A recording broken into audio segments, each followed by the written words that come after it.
how did you start to market your outside services? People knew that I was moving over to this. I did get some word of mouth. And then I really just did a Psychology Today profile. And that's how I got my first, I think, 3 clients. And then I had amazing clients that would go on to Facebook groups and say nice things about me. And then it would always crack me up because I would know exactly who the person was. Welcome to the Empower LEP Collaborative podcast, a podcast to empower, inspire, and collaborate with aspiring and practicing licensed educational psychologists and like-minded professionals. We're your hosts, Jana Parker and Bethany Zoller, bringing professionals together to talk business, private practice, and find inspiration from our community. All right, welcome back, everybody. Thank you for listening in again to the Empower LEP Collaborative podcast. We are your hosts, Jana Parker and Bethany Zoller.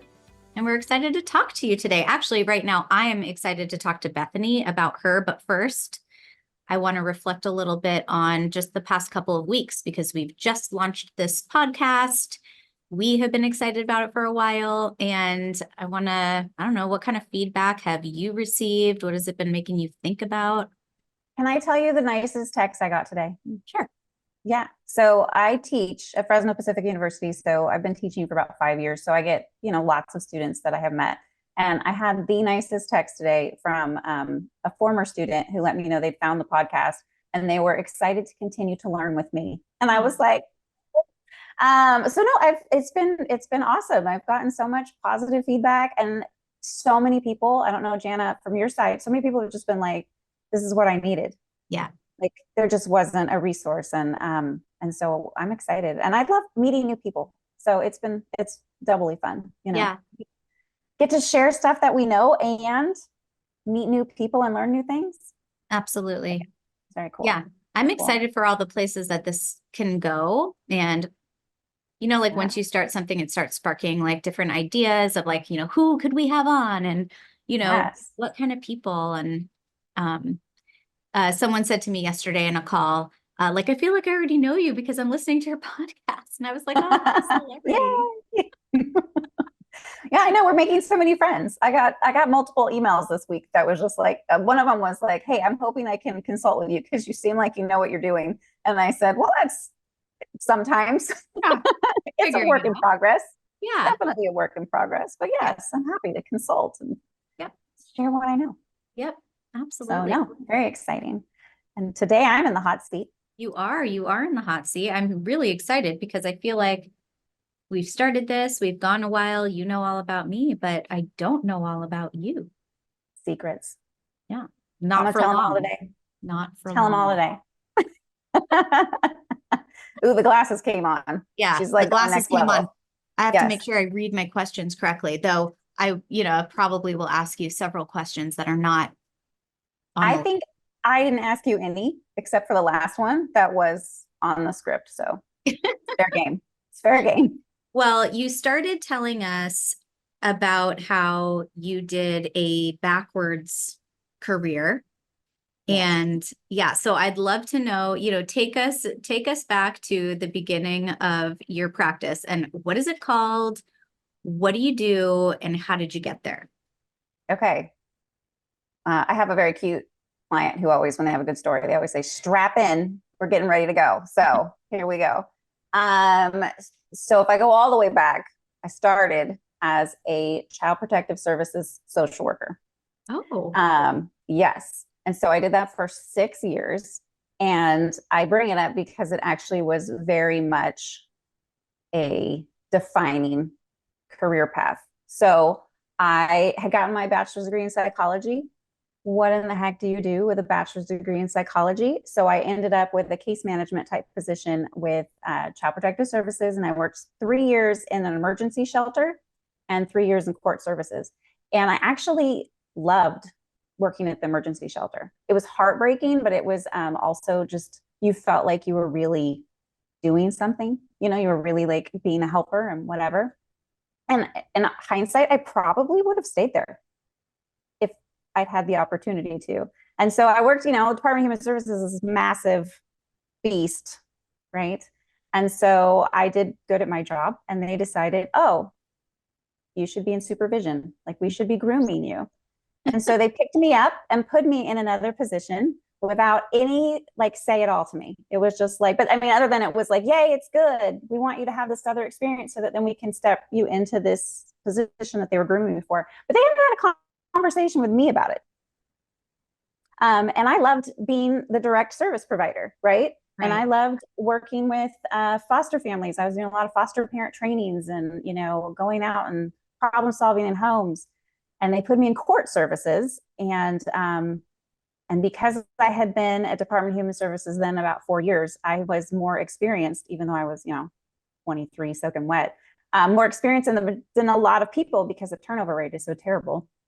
So they started giving me the most disgusting, heartbreaking cases for court services. And although it still was really meaningful work, God bless people who can do this long term, it wasn't something that I could do long term. And I also learned that autonomy was incredibly important to me. Having determination of my path was incredibly important to me. And I learned phenomenal skills while I was there. I mean, report writing, I did a ton, interviewing skills, you know, all these things. Like, I really, really am glad that I had that experience. But it also was just, it was a lot. Yeah. And so I think I had been in court services for about a year, and my husband looked at me and was like, you have to get out. Like, this is breaking you, because I was just seeing so much. And so I started searching, and I was teased that my husband picked my career out for me because he's a teacher. He's a 8th grade history teacher. And he said, I really think that you'd be a great school psychologist or school counselor.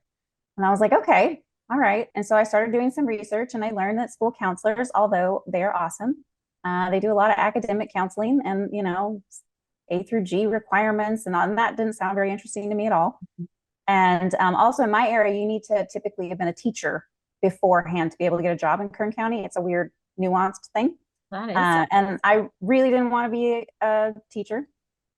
So that one was out. So then I went and did some job shadowing with school psychology, and kind of funny because I hate behavior. It's my least favorite part of school psychology. I find it exhausting. Right. And that's actually what I saw that day, was like, you know, kids like throwing over bookcases and throwing things and spitting on people. And then I got to see like a tiny little taste of the whisk. And I was like, that looks cool. Like, can I watch that? And the guy's like, no, that's boring. Let's go over here. And we're like, you know, debriefing with a teacher that got hit in the face. And so it's kind of funny that I still was like, that's a better fit than what I was doing. And so I found school psychology and really just fell in love with it. I had the best fieldwork people, which I think made a massive difference in my experience.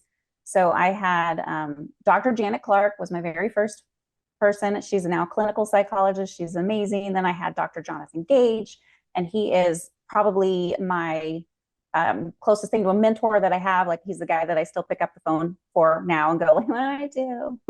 Tell me what I'm supposed to do. Great. And then I had that. 3 amazing internship supervisors, because they had me floating between multiple schools, and really just like fantastic. And then I got pregnant my final year of grad school and couldn't decide, like, do I get a full-time job? Do I want to? And so I was able to create a part-time position for myself by becoming self-employed. It's still something that I don't recommend to anyone. I'm like, I don't even like, why did I do this? I don't know. It works for me. Question about that, because I remember you saying that before. So did you have, when you're doing this part-time work and like kind of contracting yourself with the school district, did you have a team of psychs that you could, I mean, that was like one of the biggest things. My fieldwork people were awesome. Like, I could still call them and talk out cases and things like that. But no, I was very, very isolated.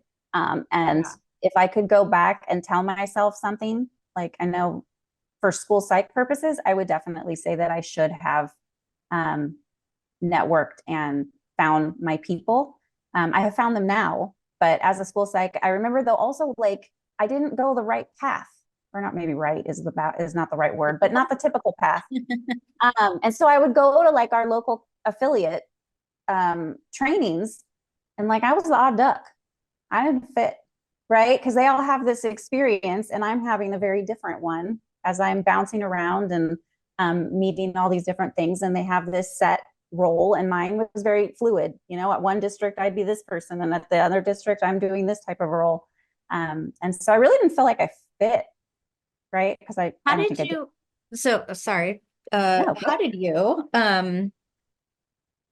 you connect with those school districts? Because this was, what year was this? 2011. Okay, so this was like a long time ago, when I don't know that there was such a shortage, I feel like, as there is now. And there wasn't, have you seen, there wasn't a shortage. Actually, it was the opposite. Like, it was hard to find a job when I graduated. So, and also did you see like all those posts on Facebook recently that it is actually hard to get a school psychology job in some places in California? Because it is certainly not hard in Northern California. It definitely is impacted where I am, because we churn out school psychs in Kern County. There's 3 different programs that you can get a school psych. Yeah. So yeah, no, I would believe it. But when I graduated, it was impacted at that point, and there wasn't money for the positions. What did you do? How did you get your jobs? My field work people knew small school districts that needed support. And so that's a weird thing about Kern County is, so there are like 4 different SELPAs, but one of the SELPAs has like 56 small school districts in it. And I'm talking small. So like my smallest school that I ever worked with had 28 students in the entire school district. And this is TK 8, 28. Wow. So it started off with Janet Clark, my very first fieldwork supervisor. She knew of a school district that was out in the outlying areas of Kern County who had a need for a 1-day-a-week school psychologist. And that's how it started. And so I started with her, or with that district, and they gave me my first job. And then one of my internship supervisors knew another small school district that needed somebody kind of just as needed. And so I started off with these 2 contracts, and from there I just met people. So like one special ed teacher covered multiple school districts because they were tiny. And so she was like, oh, hey, I've got stuff over here. Do you want to come do this one at this other school too? And I'd go, sure. And then all of my schools were part of this thing called the West Side Small Schools Consortium. That's a really hard word to say. But they were all these itty bitty schools, and they kind of team up so that they have a bigger voice at the county functions. It's kind of cool. But so then they shared my information. So then I had all these people being like, oh, call Bethany, call Bethany. So it was really great. And like I shared on our other episode, it grew and grew and grew. And I decided that the LEP route was the next step. I got to the point where I actually needed grad students to be able to keep the load going. You know, I was hiring people to go out and cover days that I couldn't be out on campus. And then COVID happened. That's the other thing. Wait. Yeah. Hold on. Okay. So you're hiring grad students. Yes. Should I say that on here? Well, I'm just kidding. It's fine. It's fine. So. I'm going to get myself in trouble 100%. We've already, it's going to happen. We've already established that. I would hire intern level graduate students. It's a weird technique. Yeah. Were they interns? Were they tell me about that, because it's super interesting. Like I'm asking because I'm very interested in how this works, because we supervise interns, but we have a contract with a school district. So really they're contracted with that school district and we're supervising, but sounds like yours was different. And I want to know how that works. I don't know. Okay. Well, I'm just going to say it, whether or not it's something people should do. I don't know. But this is, exactly. This has been my path. Yeah. So you can't get an internship credential as a school psychologist unless you are employed by a school district. Okay. But that doesn't mean that you can't do your 3rd year of field work outside of a school district. You just can't have the internship credential. Doesn't really matter. You can still get a job one way or the other. You're still in your 3rd year, same level of expertise, but you're not working under an internship credential. So I created a job called an educational specialist in school psychology. And that person needs to be a 3rd year school psychology graduate student. And the understanding is that they will not be able to obtain an intern credential. However, it has yet to hurt them in finding jobs. So I hire somebody who's a 3rd year graduate student who basically acts as an intern, but they are my employee. And this is actually the last year that I'm going to do it, but because I'm not going to go that route again, but yeah, so that's what I did. I hired a person. And so we were supporting, I don't remember, maybe 3 or 4 school districts together. And so we'd have overlapping days where we work on things together, and then other days where she was on her own and I was, whatever. And then COVID hit, and my revenue streams took a beating, right? Because I wasn't able to provide the services that I was used to. And so I couldn't be on campuses, and I couldn't assess students, and I couldn't. So I saw my revenue, which at the time was, 6 figures-ish, whatever, drop probably by at least a third, if not closer to a half. It was really, really terrifying. And I thought to myself, okay, you have to figure something else out, right? Because I didn't know how long this thing was going to last. I don't know where we're going from here. And so I had already been thinking about the LEP. I'd gone to a couple of Chris Jones's, how to LEP trainings back in the day. And so I was like, okay, this is where I'm going to go. This is so I can get really just to have another revenue stream, was where it started. So I took the test in 2020, and then Insights Assessment and Counseling, my psych practice in Bakersfield, was born in March of 2021. So it'll be 3 months, probably right after this is aired. You know what? I think I incorporated in March of 2021 as well. It's a great month. Yeah. Right? It's just when good things happen. Yeah. Yeah, exactly. So I found a person who had an LPCC practice, licensed professional clinical counselor practice, and she is also a school counselor. And so she didn't need the office during the day. So we found this like perfect meeting of, I use the space, we have to rent, and she had the space in the evenings on the weekends. And then one of the days of the week I would leave early. And so that worked really, really well. Started taking on private practice clients for diagnostic assessment, psychoeducational assessments, and counseling support. And even that really has just morphed over the years. So now at year 3, when I started, I thought, I'm going to work with kids. That's all I'm going to do. I'm going to work with kids. I'm going to do a lot of learning disability assessments. It's going to be fantastic because they're fun, right? And then I started looking at the cost, right? And to do a learning disability evaluation for a student, especially a public school student, is outrageously expensive. It's also something that they're not going to be able to get any insurance money back on, right? It's not a covered thing. At least I've not seen it ever be covered. And so it's really cost prohibitive, right? Especially in my area.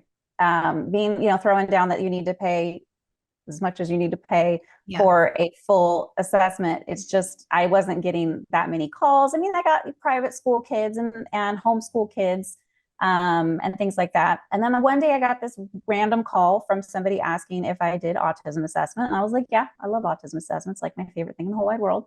And they said, do you do adults? And I said, well, I guess I could if it's educationally related or vocationally related.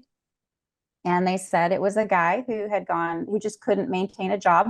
His career path was he needed to be able to connect with people socially as part of his profession. And he'd lost 7 jobs because, people were like, oh, well, he doesn't make eye contact and he's rude during meetings and all of these things. And so it was his wife. And she was like, I'm fairly positive he has autism. And so I was honest with her, and I was like, I have never done this for an adult. The testing is similar, and the criteria is exactly the same, but if we want to give it a shot, and that going in, like, let's do it. And so I did my very first autism assessment on a grown man, and I think he was 52 when I assessed him, and totally on the spectrum. It was so fascinating. And it really was amazing, though, because I was able to give him some recommendations for how to make his work life better, how to explain these things to other people. It made his family understand the dynamic better. It was just so cool. And it wasn't where I had planned on going at all. Right. And that has really become my personal passion. Is I absolutely love doing adult assessments, doing a neuroaffirming approach, and helping people kind of better understand their brain style differences. Like, what is it and having those conversations and letting people know that like I'm helping you better understand yourself, but this label actually doesn't change anything. You were the same person yesterday that you are today. And so I do a lot of autism assessments, ADHD assessments. I do learning disability assessments as well, just not as often. And I've started working with adults also for just kind of like ongoing counseling support. I actually call it neurodivergent coaching is what I'm calling it, because it is counseling based, but there's a whole lot of just like, we have this goal that we're working towards, and I'm like their accountability person, and we're problem solving and, you know, identifying those triggers or roadblocks or whatever it is, and kind of strategizing. Yeah. But yeah, so Insights is 3 years old. I still have the school psych side is still happening. It's not necessarily me as much. I have a full-time intern level graduate student that works for me and another LEP, and they kind of cover most of those things. And then I have the private practice side, which is mostly me. And then I am actually in the process of hiring another LEP who's going to work for me on the evenings and the weekends when the office is open. And yeah, so it's super fun. And I like just the flexibility that I get to kind of follow these, you know, new things that come up, and I can be like, oh, I want to do this, and I'm allowed to, you know? So right. Yeah, it's cool. And you do IEEs too. I do IEEs too. I just wrote a blog post about this, but it was like, I did my first one just because I told myself I had to. I was like, okay, I have to do it. I actually remember I hadn't done one, and you did a presentation on, it was, I think, Zoom during COVID times, probably, on dyslexia assessment for Kern County. Oh yeah. Full psychs years and years ago. And I remember you saying at the beginning of it that you didn't do IEEs because they weren't bucket fillers. That's what you told us way back in the day. I know that you're that sounds yes. Like something I would say. Yes. And I remember thinking, okay, Jana, she said they're not a bucket filler. So they're not making us feel happy on the inside. My first fieldwork supervisor described them as soul crushing. Uh-huh. And I was like, oh, I don't know if I really want to do this. But I told myself have to do one, and then I can decide from there. And I really enjoy them. I find them, I mean, they're super challenging. Yeah. And there's never two that are alike. So once you think you know what you're doing, then it throws you for a loop and you get to try something new. Yeah. But no, I really enjoy those. So I tend to have, I have kind of a number limit that I let myself take on every month of assessments. And so for me, I count an IEE for like 3, because it takes me about that much time. Yeah. So yeah. Yeah, I get it. Like, I want to say a year or 2 ago, I did a talk at NASP. It was right after COVID, like the first time we were back in person. And I did a NASP talk with an attorney on IEEs. It was called Who's Afraid of the IEE?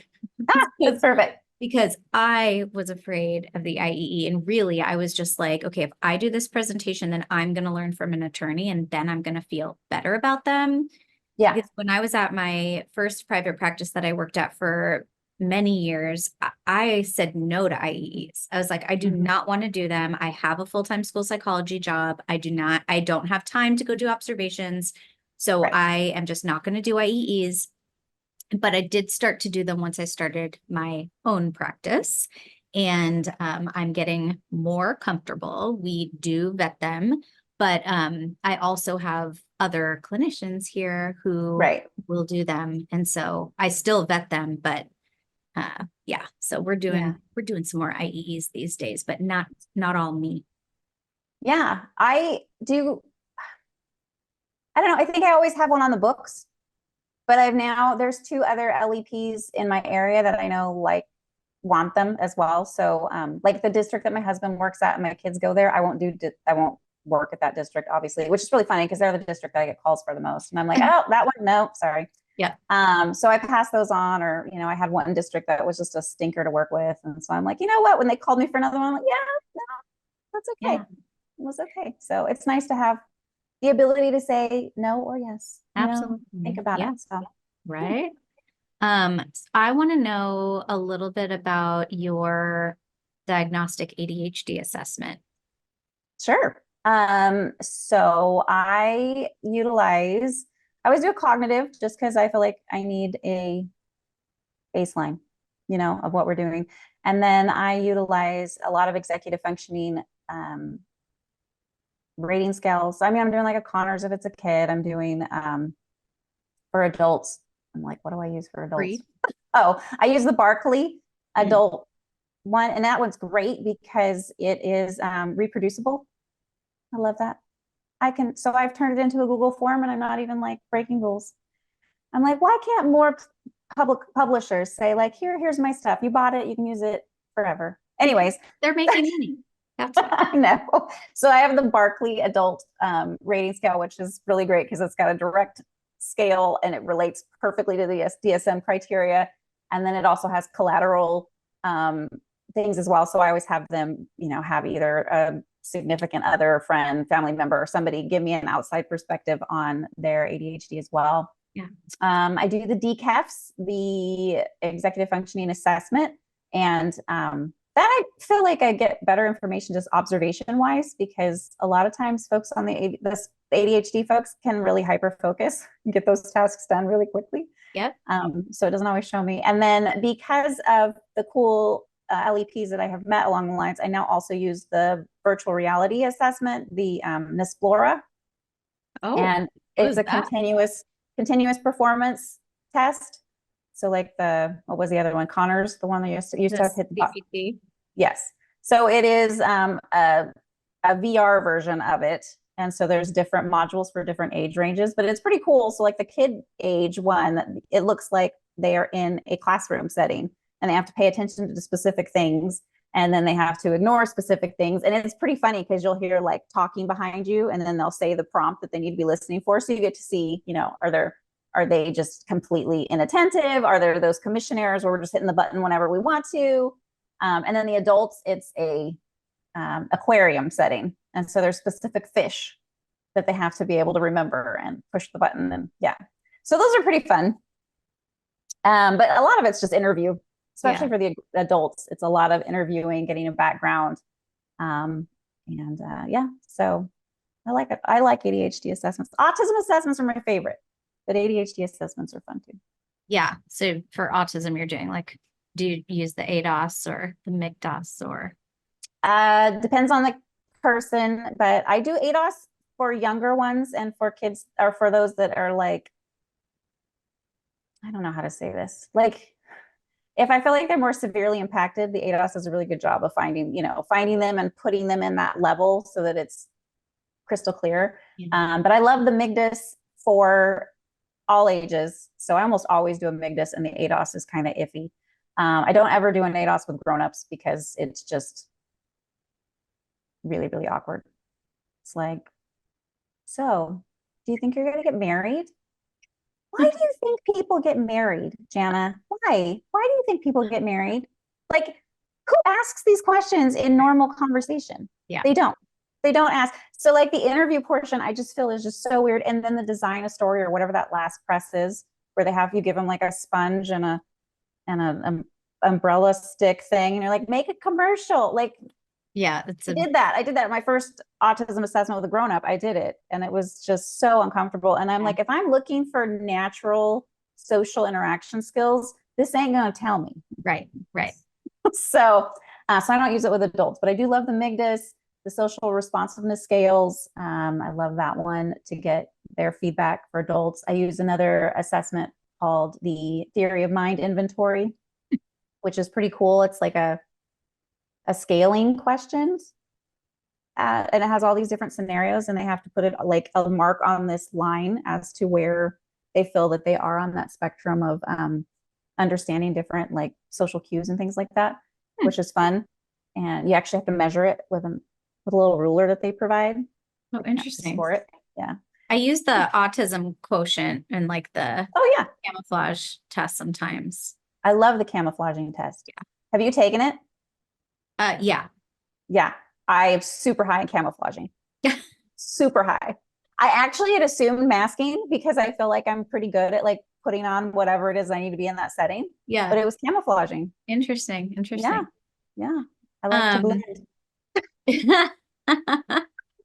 Don't look at me. I'm blending in right now. yeah, it's a skill. It is. But Okay, so you talked a little bit about how your business kind of grew like wildfire in in terms of the schools, and just kind of like getting in there. Because I get this question all the time, like how do you get business? And I think it depends on what kind of business you're trying to get, for sure. So as you were in the schools, you started making connections with people. And I think that being a school psychologist, if you're going to do IEIs or you want to do some kind of consultative work with schools or even just have contract work with schools, the more people you can know in schools, the better. Oh, for sure. But For what sure. happened with, how did you start to market your outside services? I really, same kind of crowd. The fact that people knew that I was moving over to this, I did get some word of mouth. And then I really just did a Psychology Today profile. And that's how I got my first, I think, 3 clients. And then I had amazing clients that would like go on to Facebook groups and say nice things about me. And then it would always crack me up because I would know exactly who the person was because they'd have, a specific unique quality about them. And then I'd have like 6 people call and they're like, hey, this person said that you can do this assessment. And I'm like, yeah, I can. So it really has just grown. I mean, obviously it's kind of the same, but word of mouth, like professional, we talked about it when I interviewed you, that professional reputation piece of like getting known in the community that you're, reputable and you are going to provide a professional and thorough assessment. Or, for me, I also offer counseling services. So that's another one that is like, oh, well, we heard that you helped out so-and-so, and we were hoping you could do the same. So yeah, I would say, I mean, word of mouth, getting a name for yourself, it definitely doesn't happen overnight. But that's basically how I marketed it. I did try other advertising things. I had a radio ad. I got absolutely nothing out of it. Absolutely nothing. That's But I so thought, interesting, okay, though. yeah, I was like, I'll try that. Yeah. And so that got me nothing. I did some Facebook ads when I did like specific counseling stuff. And I think even for assessment, I think maybe I got 1 call. So I would say the majority of advertising, like that was actually helpful, has been just a Psychology Today profile, which for $30 a month, can't go wrong. Yeah, I didn't have great success with Psychology Today. I got some, but not a lot. But I also, it sounds like our niche was different though too. Yeah. Yeah. So let's well, you asked me this question because you like to talk about money. I do like talking about money. Yeah. I mean, so, if you're thinking about your revenue streams, like what is it that kind of is the At highest? the moment, so historically, up until this year, I've always been. I keep hitting my mic. Sorry, people who are listening. I just like gave you whiplash. Anyways, up until last year, or no, I'm saying this wrong. I have always been a direct service provider at schools. Last year was my last year doing that on a regular basis. So I had been a pseudo special ed coordinator. I didn't have an admin credential, but I was running a program for a small school on a contract. On a contract, yes. I was. It was hilarious. I was the like the representative for the district, and I didn't even work there. I mean, I worked there. Funny. Okay. But anyways, so I had done that up until last year. So I would say this school year has been a major shift for my company. My goal is actually to get to 50-50, that I'm 50% school-based revenue and 50% the private practice side. It's probably more like 45-55 right now, with the school being the majority of it. So I still get a ton of revenue from that. And it's not just psych services. So I have, I get contracts occasionally for like professional development, and for supervision of fieldwork students, or even just like educational consultation. So like a small school district got all new special ed teachers, and I kind of came out and taught them the ways of like meeting timelines and IEP documentation and things like that.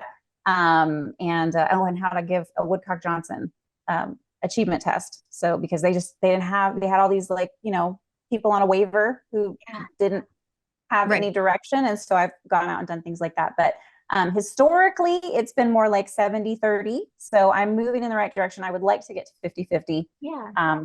We'll see. But yeah. Yeah. Well, let's kind of shift over a bit into your LEP Collaborative. Yay. Yeah. That's Fun. exciting. It was just my random, I'm going to make a training program about being an LEP. Yeah. Following my footsteps. I'm just kidding. That's it. Well, you know what? I actually didn't know you were doing it. That's kind of why I did it. Because I was like, Empower LEP was around and then it kind of fizzled. Yeah. Right. But I didn't know that the fizzling was when you were taking over and getting ready to like launch. And so, so I was like, well, there's nothing else out there, which I think actually your stuff was still out there. I don't know, actually, maybe you didn't have access to it at that point, but, so I made a business basics class. Really, like I said on the other episode, just because I got asked all the time, like, what do I need to do? What are the steps? And so my business basic class is very like nuts and bolts business stuff. I mean, we go over LEP scope, but then we're going over like applying for your MPI number and how to, you know, get your business license and tax entities. And so it's kind of like nitty gritty details, which is what I really wanted when I started my LEP. We've talked about this before. We both did the LEP or the Empower LEP, the previous one, the blueprint program that they did. Yep. And I remember going, and it was good content, but just like you, I had already been in business. Yeah. And so I kept waiting and going like, okay, I want to know this. And instead it was like, let's talk about the scope. And this is, you know, what's your dream? And I'm like, I don't dream anymore. Right. I want to know, what am I supposed to be doing? Yeah. And so that was kind of what I had in mind is I was like, I just want like how to. Right. What do I need to do? I want to go into private practice. What am I supposed to do? What are the steps? And so that's what I created for that. And then just in the last month or so, I started a Facebook group, which is slowly growing. And I have a weekly blog that is pretty LEP focused. I'm starting, it's actually a really boring sounding topic, but I felt like it was a helpful one. I'm going to start a series in the next week. So I don't know when this airs, but it'll probably be out there by then. Yeah. Just about documentation, like what do you need to, you know, what needs to be in a good faith estimate, and when do you need to use a good faith estimate, and, you know, informed consent and super bills, things like that. So just kind of going through what each one of those documents looks like, giving them a template that they can utilize to kind of get started. Yeah, so I'm excited. So I'm trying to just kind of put content out there that makes LEPs' lives a little more easy, if at all possible, instead of having to reinvent the wheel for everything, which is what we typically do. Right. Yeah, no, I love that so many people are interested, and there are so many different routes that people can go. I'm excited to hear what different people in the field are doing with their practices and just, you know, clinically. And I love it. I think it's so cool. And I have a feeling that there's going to be more and more people moving this route, as, I mean, schools aren't as fun as they used to be. Yeah. You know, it's just stress. And I know for myself, I just didn't feel as maybe appreciated or acknowledged or just like, you know, valued. And whenever I get to that point at a school district, I'm like, okay, peace out. I'm not an effective part of the conversation. So I'm not going to be here for it. Yeah. But yeah, I know more and more people are looking towards the self-employment or private practice route, because you just have so much more freedom, and you can actually even still just do what you wanted to do. You can still be a school psychologist, but have so much more say in what you are going to do in that role. And so even if you don't want to be in private practice, but you just want to have more like autonomy, like I did, then contract yourself out to schools. And when they're not, you know, doing what they should be doing, you say, all right, see you later, and go somewhere else, you know? So I think, it's like, it's a shame, because I think that a school psychologist is such an integral part of an IEP team, or can be, you know, and one of the things I always prided myself on as a school psychologist was that, like, I was really, you know, I was going to be there overseeing this program that's going to be happening. I was part of it. I was invested in it. When we were talking to parents at an IEP meeting, it's because we were part of that. Like, we really cared. But what you wanted to happen didn't always happen, or the teacher went out on leave and never came back, or, I mean, there are just so many variables. And so, it's so nice to, if you are contracting with the school district, to be able to go in, give your objective evaluation and opinion and recommendations, and then peace out and like write your report at home because we can, and not be there having to put out every fire that comes along, right? At the same time, we are very integral to schools, right? So I'm like, I don't want every school psychologist to leave schools, but I understand the pull to want to leave schools because I did. Well, my contracts that I have for several school districts, we actually provide ongoing support. So we're there every week being the site, but we're only on campus like 1 or 2 days a week. And so it kind of helps like triage things. So you're not getting everything on your desk. Like they're going to call me if there's an emergency, if there's, we need to do some sort of risk assessment or threat assessment, then those things I get a phone call for, but the rest of it, it kind of is like, oh, I guess it really isn't a big deal. We can wait until they're on campus next week or whatever. Which I think is good because sometimes we're on speed dial and we don't really need to be about all these things. Oh, we are running out of time, Ms. Jenna. I was just going to say, like, we're running out of time, but I do want to ask the last question, which is, what advice or encouragement would you give your pre-LEP self, or like your beginning self before you, back when you were pregnant? Like, what would you tell yourself? I would say definitely to find your people, and I have collected people along the lines, and those people that are there, like I have a previous principal friend, Stephanie Tricky, who I know I can call, and like she's a great soundboard as a person who isn't a school psychologist, and I can be like, what do you think about this, or am I being overly sensitive about this? And she'll tell me, I'm like, yeah, you need to get over that, and I'll be like, okay, that's all I need, so collecting these people that help. Not only can you pour into them, but you actually get something back, like I'm into reciprocal relationships. I will say, since I have been in schools and things like that, I've had the opportunity to meet a lot of people, and it's made me a little more picky about who I include in that circle. But yeah, I just feel like find your people, find the people that help you, that encourage you. And I waited too long. I waited a really long time to start doing that. And if I could go back, I would definitely fix that. But yeah, I would say that's probably my biggest one, and it's okay to be weird because I've never followed the right path, the regular path on anything. And that's okay. So I would say similar for me too, in that way. I love what you said about finding your people. I just last night had dinner with my previous resource specialist, who's a resource specialist and behavior specialist, who are both in their 70s and retired. And then my old speech pathologist, who is younger than me.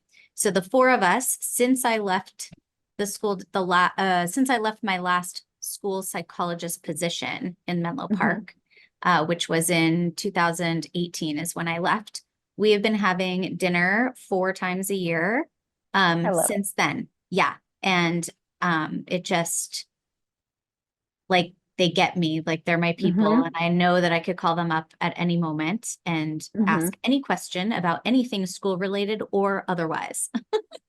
No, you got to have those people who get you, and you don't have to perform, Right. For our CAT-Q questionnaire, our camouflaging and masking, and yes, I don't have to do all that with them. So it's good.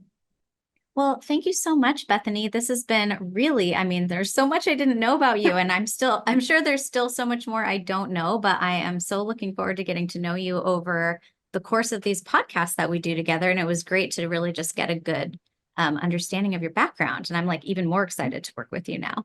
Yay. Thank you. No, it was fun. It was fun. All right. Well, until next time, we're Jana Parker and Bethany Zoller. We will see you soon. Thanks for tuning in. Thank you for listening to the Empower LEP Collaborative podcast. Episodes can be found at empowerlepcollaborative.com. If you liked what you heard, please leave us a 5-star rating and review on your favorite podcast player. If you'd like to be a guest on our show, or if you have any questions for us, Don't hesitate to connect. We would love to learn more. Jana can be found at jana@empowerlep.com, and Bethany can be reached at bethany@lepcollaborative.com.